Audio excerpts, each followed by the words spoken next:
Madame le secrétaire général du ministère, Mesdames et Messieurs les présidents des conseils d'administration de l'IMPM et de la Mipomalo, Mesdames et Messieurs les directeurs généraux, Mesdames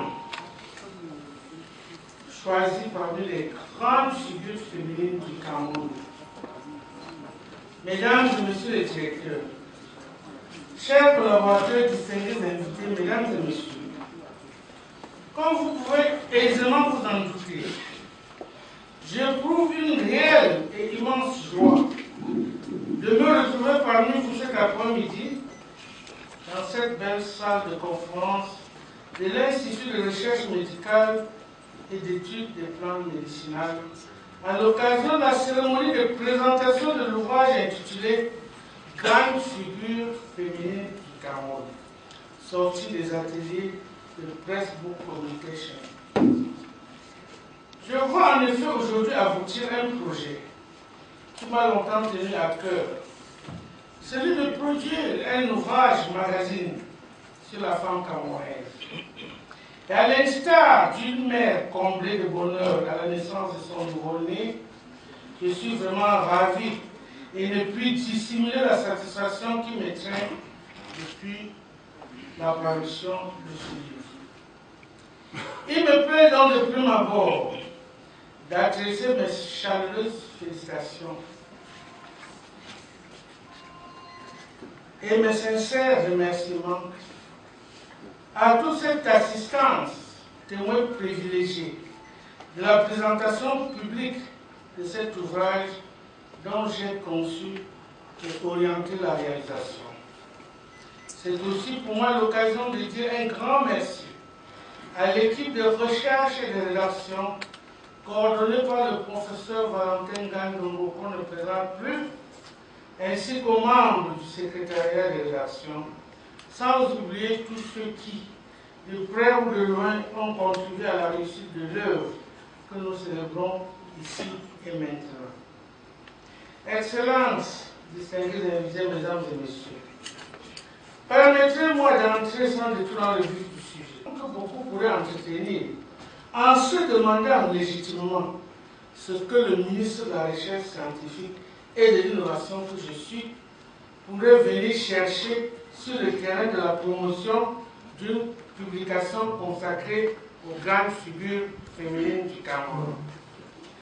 Je reprendrai bien sûr que par delà mon statut biologique de femme, que le champ de la recherche et de l'innovation est essentiellement pluridimensionnel, tout comme d'ailleurs ceux de l'éducation, de la culture et de l'environnement, dont j'ai la charge au comité central du Rassemblement démocratique du peuple politique. J'ai adhéré très tôt au discours à la fois visionnaire, juste et mobilisateur du renouveau incarné par son Excellence le Président Paul Biya. Un tel discours m'a d'autant plus convaincu que le Président Paul Biya s'est tout de suite engagé à assurer la promotion de la femme. De plus, il a entrepris de faire de l'égalité entre les droits de l'homme et de la femme une réalité et a, en homme de parole, accompli toutes les promesses faites aux femmes camerounaises. Nul ne saurait aujourd'hui de bonne foi nier cette vérité que la femme camerounaise évolue souvent avec brio dans tous les domaines de l'activité nationale, qu'il s'agisse de la politique, de l'économie, du management, du commandement territorial, de la sécurité nationale, de la sécurité alimentaire, de la culture, de la science, centenaire de l'indépendance et de la réunification. Le présent texte peut avoir, à mes yeux, le mérite de proposer à son modeste niveau une étude du bilan largement positif de la politique de promotion de la femme camerounaise, politique définie et conduite ces dernières décennies par le chef de l'État, son Excellence Paul Biya. Certes, pourrait-on me dire qu'il reste encore du chemin à parcourir, mais j'observerai alors que les sociétés humaines sont des entités en dynamique et en construction permanente, et que, comme dit l'adage, Rome ne s'est pas faite en un jour. Le président Paul Biya est un leader politique qui non seulement tient parole, mais est aussi déterminé à transformer progressivement et résolument la condition de la femme camerounaise, à qui la profonde et solide conviction.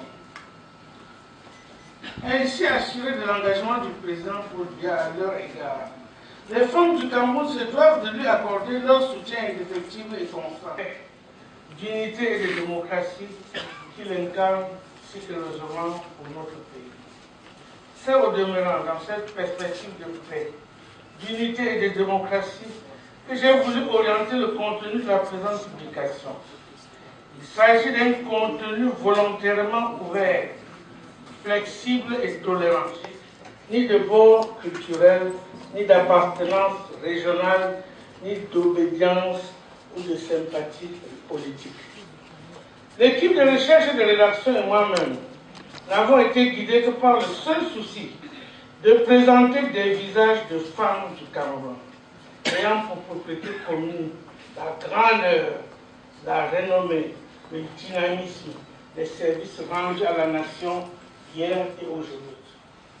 L'ouvrage porte de la sorte une obligation de reconnaissance de vérité vis-à-vis de l'action de ces personnes qu'il faut célébrer comme des héroïnes aux côtés des héros de l'indépendance et de la réunification du Cameroun, ainsi que l'a souligné le président de la République lui-même dans son discours du 20 février 2014 à Buea, à l'occasion des cérémonies marquant la célébration du cinquantenaire de la réunification. Mes collaborateurs et moi-même avons pu mettre en valeur le rôle important, voire irremplaçable et parfois inégalé, joué par la gente féminine dans l'histoire, le fonctionnement et la construction de la société. Il convient logiquement de marquer un arrêt spécial sur Mme Chantal Biya, dont chacun reconnaît aujourd'hui les immenses qualités de cœur, d'amour, de sympathie, d'empathie et d'humanisme, et qui, incontestablement, constitue un modèle de partage dans notre pays et sur le plan international. L'indulgence des lecteurs et des lectrices, car, tout compte fait, il ne saurait s'agir que d'une œuvre humaine, fatalement imparfaite, toujours à améliorer, toujours à approfondir. La présente œuvre sur les grandes figures féminines du Cameroun s'inscrit donc, pour parler comme les sociologues, dans cet idéal type de l'approfondissement et de la perfection. Il me plaît de vous dire qu'elle annonce d'autres travaux sur la femme camerounaise, travaux qui vont porter sur des thématiques et formules à propos desquelles la réflexion est d'ores et déjà engagée. Nous en reparlerons certainement dans le mois à venir, si Dieu le veut. Vive la femme camerounaise, vive le président Paul Biya, illustre artisan de la promotion de la femme camerounaise. Vive le Cameroun. Je vous remercie. Le ministre de la Recherche scientifique et de l'Innovation,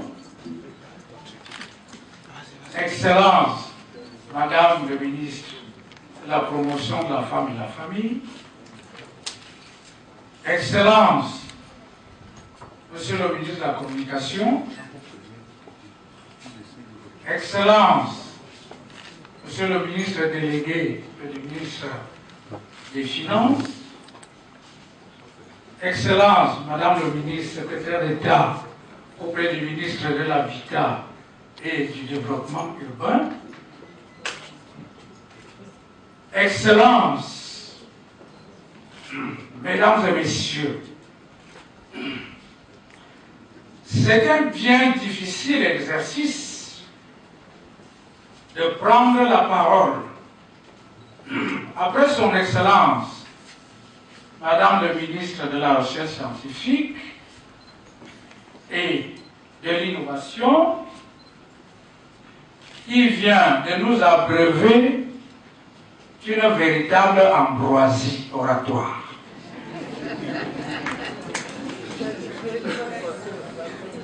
Les présentes circonstances me placent en quelque sorte, et sans aucune forfanterie de ma part,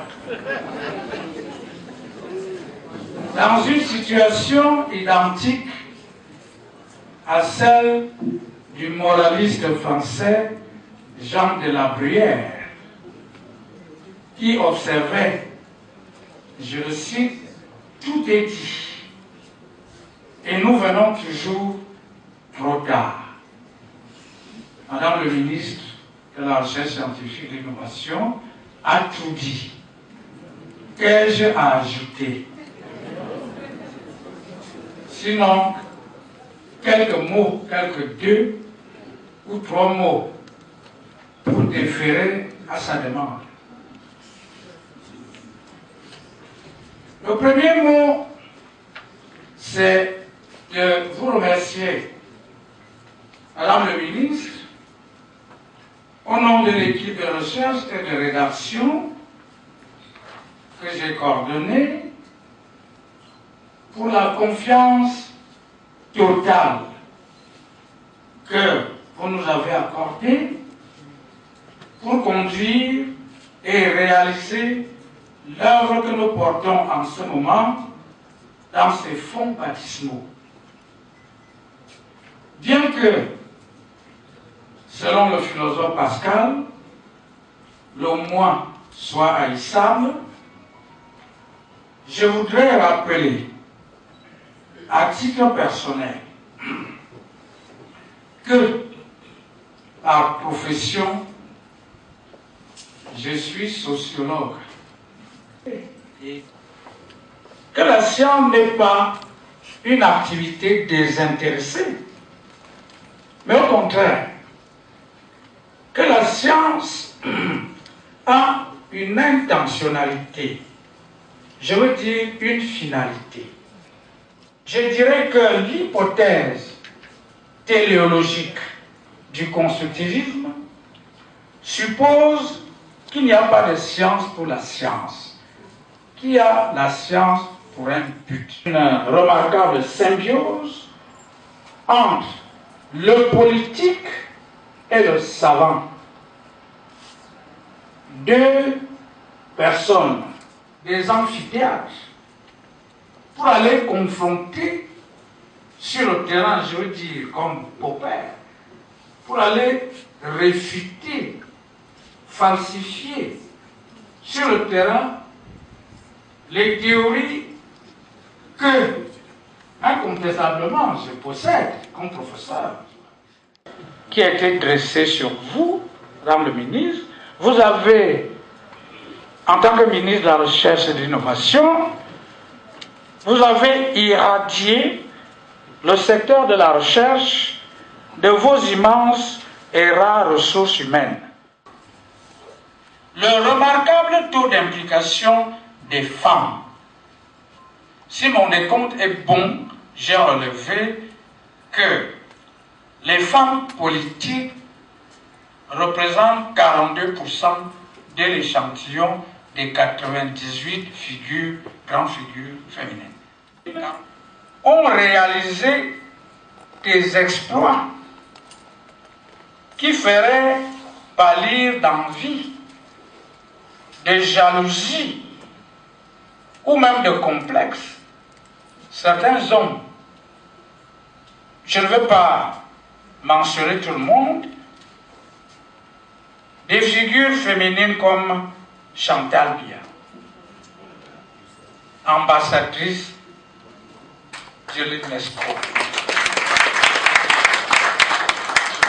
Combien d'hommes ne souhaiteraient-ils pas être ambassadeurs de l'UNESCO? Madame Yaou, dont le parcours est inégalable et qui gère aujourd'hui la plus grosse société d'État du Cameroun, la SCD, après tout ce parcours que chacun connaît. Madame Docteur Madeleine Chuinte,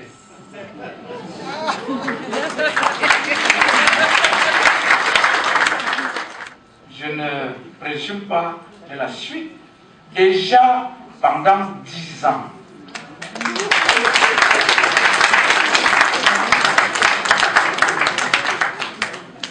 suite de 11 ministres hommes. Avant de journalistes, nous allons introduire une journaliste, Madame Bissek Mireille, pour la note de lecture. Monsieur, je ne me permettrai pas. Pédagogie entière sans doute. Apprentissage par les modèles moraux et psychologiques. Leçon des choses. Il s'est en tout cas agi d'admiration souvent, de contemplation parfois.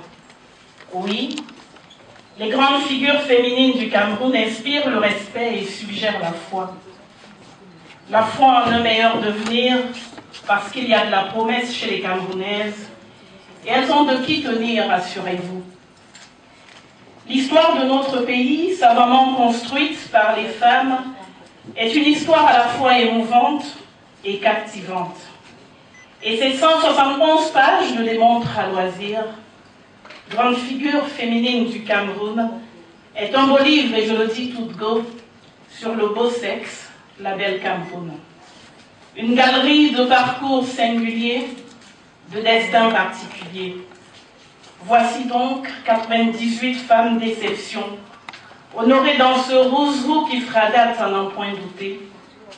L'ouvrage affiche naturellement en première ligne les premières dames du Cameroun, on l'a dit, les 3, et c'est loin d'être un détail.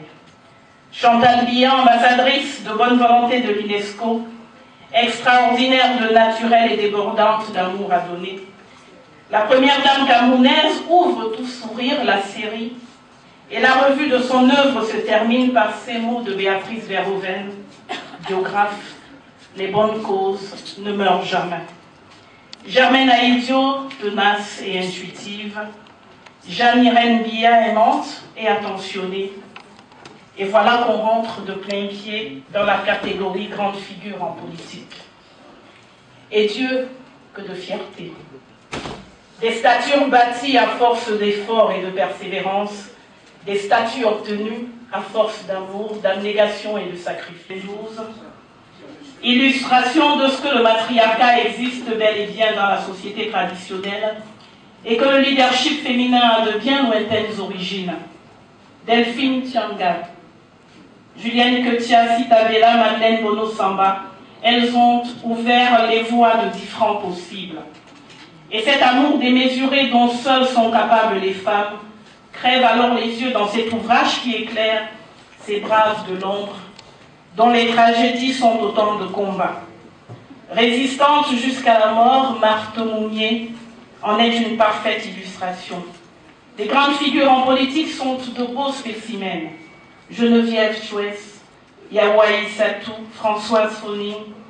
Les nouvelles générations, comme Edith Kabanwala, méritent qu'on s'y attarde quelque peu. Les figures féminines de l'économie suivent évidemment, et fait notable, Marie Mbala Biloa, que j'aperçois dans la salle, figure en bonne place dans l'ouvrage. Si ce n'est la revanche d'une Bayam Selam, alors dites-moi ce que c'est. Le commandement. Le commandement, oui.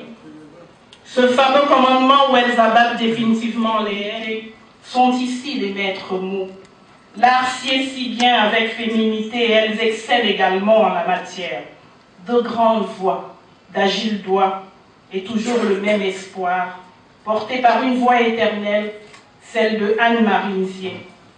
À respecter Sarah Etonguet, Cécile Ngambi, elles ont avec les figures de la recherche le même sens de la persévérance. Rose Leketi. Le livre se referme alors sur les grandes figures de la diaspora. Baluchant au dos, elles sont allées vers d'autres horizons et elles ont trouvé fortune parfois, honneur souvent, reconnaissance toujours. Le Cameroun est si fier d'Elydia Ewandé, Calixte Béala, Were Liking, Marie-Roger Biloa et autres Denise Epoté, grande figure féminine du Cameroun, est un bel hommage et comme le suggérait déjà en 1823 Baudin d'Aubigny, il n'y a pas d'heure pour les braves. Ce livre fera date en ceci qu'il suscitera moult interrogations. Pourquoi Madeleine Chuente, elle-même grande figure féminine, figure politique d'envergure, ministre de la République, femme d'influence, a-t-elle initié ce projet? Serait-ce le début d'une belle et longue aventure, et quid des nouvelles générations et des nouveaux combats? Quelle est donc la projection de cet ouvrage? Il faut peut-être s'en tenir à ce qui est visible. Et ce qui est visible, c'est l'effort d'exhaustivité, d'incontestabilité. Ce qui est visible, ce sont les différentes sensibilités, et la lecture n'en est que plus agréable. Ce qui est visible, ce sont les particularités et la diversité. Tout cela augure, bien sûr, d'une belle continuité. Oui, grande figure féminine du Cameroun est parée de tous les charmes, et d'aucuns pourraient penser qu'il symbolise l'univers merveilleux de la fiction et opposé à la banalité du réel. Que non. Il est possible de choisir de ne voir que le bon côté des hommes, de choisir d'exalter les prouesses et de porter aux cimes les meilleurs. C'est le choix fait ici et c'est heureux. Pour finir, mesdames et messieurs, allez le dire à U et à Dia, allez à la chasse des influents, courez ici, là et ailleurs, faites le tour à pied, en wagon et en charrette comme le proclamait Jean Vallès dans l'Insurgé. Dites-le partout où il est bon que cela soit su. Il est né un enfant porteur d'espérance. Il pleure peut-être plus qu'il n'en faut. Il a le cheveu rare ou quelques imperfections. Mais Dieu, comme la communauté, est heureuse de lui souhaiter la bienvenue et surtout bon vent.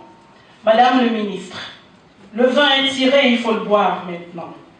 Vous vous êtes engagé dans une entreprise et comme qui dirait, vous ne pouvez plus reculer maintenant.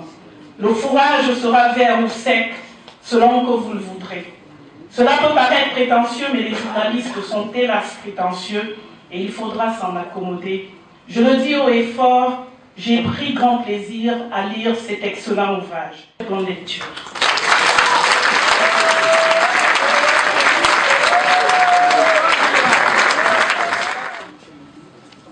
Vous tous, garçons et filles, je le remercie d'autant plus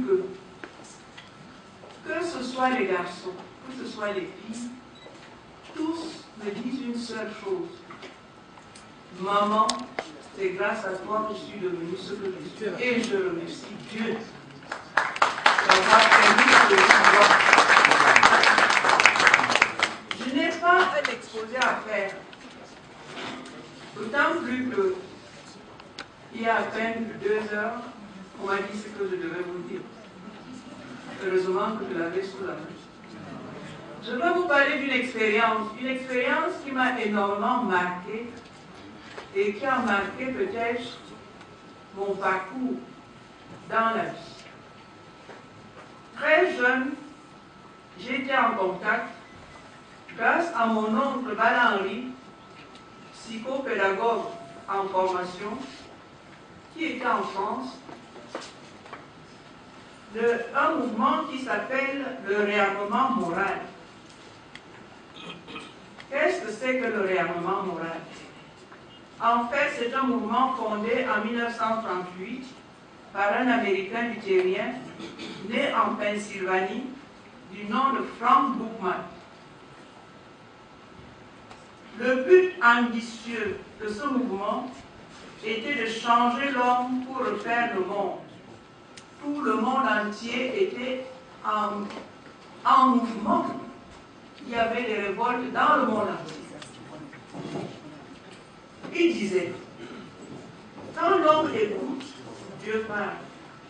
Quand l'homme obéit, Dieu agit. Quand l'homme change, les nations changent aussi. La philosophie de ce mouvement comportait un idéal qui affirmait ceci. Il nous faut une puissance capable de changer la nature humaine et de jeter l'éponge d'un homme à l'autre, d'un parti à l'autre. Nous trouverons l'occasion de mieux vivre avec les autres.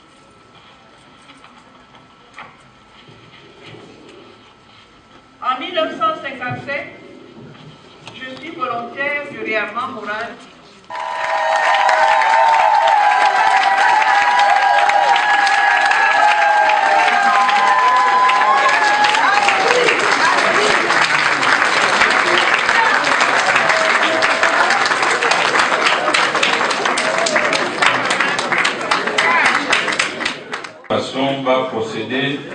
dédicace laissée libre aux membres du gouvernement ici présents et aux grandes figures qui viennent de se présenter dans la salle.